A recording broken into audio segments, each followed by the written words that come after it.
So let's join Dr. Srimal Fernando, who is advisor, New Regional Diplomacy, who is going to give us an update on the situation. First, Dr. Fernando, I mean, is this an official resignation? Has it been accepted? What's the current situation like?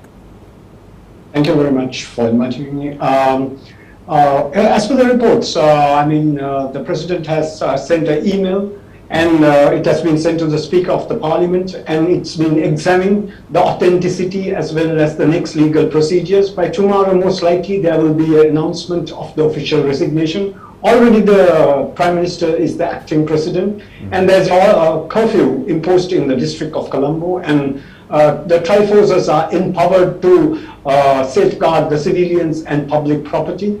And also the protesters, the anti-government protesters who are named as Aragale or the strugglers, have vacated all government buildings that they were occupying. And this is the unfolding scenario. So by July 20th, there can be a secret ballot to appoint a new president for the remaining period of the former president's tenure. So these are the current unfolding points and situation coming out of Colombo. So you are suggesting then that this is a valid resignation because, I mean, a resignation by email, from what we've been reading, he was supposed to resign on the 13th, but then he did not resign. Then he left the country and, of course, appointed, as per the Constitution, Ranil Wickramasinghe as the acting president. But an email resignation, I mean, for a post like the president of a country, how valid is that? I mean, that's another way of just, later on he might say that I didn't send that email. So the Speaker has to confirm on the authenticity and the validity of that and submit it to the Parliament and see whether it's a valid process that has taken place. Okay. I believe, yeah, that's what. So it has to be analyzed whether it is a valid process. But you, I mean, as an expert on international relations, would you find that, you know, in would the courts have to get involved? Because, I mean, if in a constitutional process, has anybody ever resigned by email? And if it, you know, did it contain an attachment which had his regular signature on it? These are kind of questions because, you know, at the end of the day, an occupation protest has asked a person to resign, but he is not resigning because he believes he still has the mandate. You know, he was elected to this post, and who resigns from the post of a president? I mean, there has to be other constitutional means to remove him. Yes. As per the Constitution, Article 40, when a president is not functioning, the acting Prime Minister is appointed as per the Sri Lankan Constitution. Already the Prime Minister was appointed by the Speaker as the acting President, and I think it was only a matter of a document to be sent from the President who was in a state visit earlier or a private visit. And so now he has kind of, because earlier he had given a resignation letter to the Speaker or communicated to the Speaker saying that the President will resign on 13th, but it was delayed till 14th, that's today. And so I think there is a verbal as well as written confirmation, and I think it is kind of valid, but let the Speaker announce that, because I'm not a constitutional expert on this, but sure. It has to, yeah. So there are two brothers of the Rajapaksas who are still in the country, right? And there is a case also on in the Supreme Court.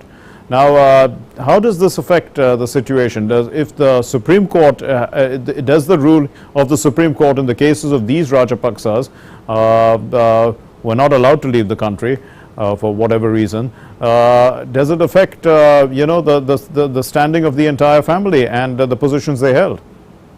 Yes, of course. Now, as the former president left, as well as the former cabinet ministers had resigned previously, like Honorable Dasal Rajapaksa as a finance minister had resigned now, and he doesn't hold a parliamentary seat, and court proceedings are processed as per the Sri Lankan law. They have to face all these charges and defend themselves in the coming months and years. And if there is if there's a validity in the charges that they hold, they will have to face according to the judgments that are. No, the reason why I asked that question, Dr. Fernando, is that Mahinda Rajapaksa is considered the patriarch, isn't he? And at the end of the day, I mean, he was apparently calling the shots. That's at least the way we look at it. And Mr. Gotabaya Rajapaksa was just a proxy in a sense. So if Mr. Mahinda Rajapaksa is still calling the shots, then what's the situation?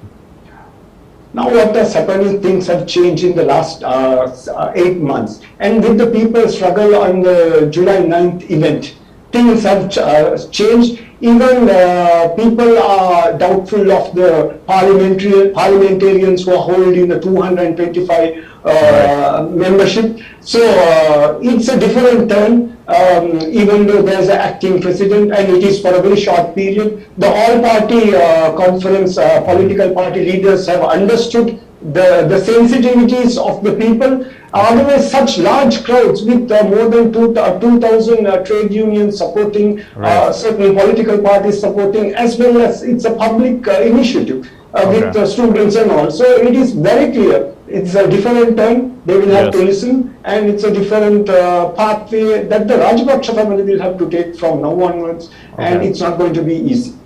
So in the end then, on the 20th, there is going to be an election, and we would have a new president installed, and in all likelihood it will be an all-party support, and at least the front runner is Mr. Sajith Premadasa. Is that right? I mean, now let me put it this way: the 225 parliamentarians, the majority of them are from the Rajapaksha's party. Yes. It's the Podujan.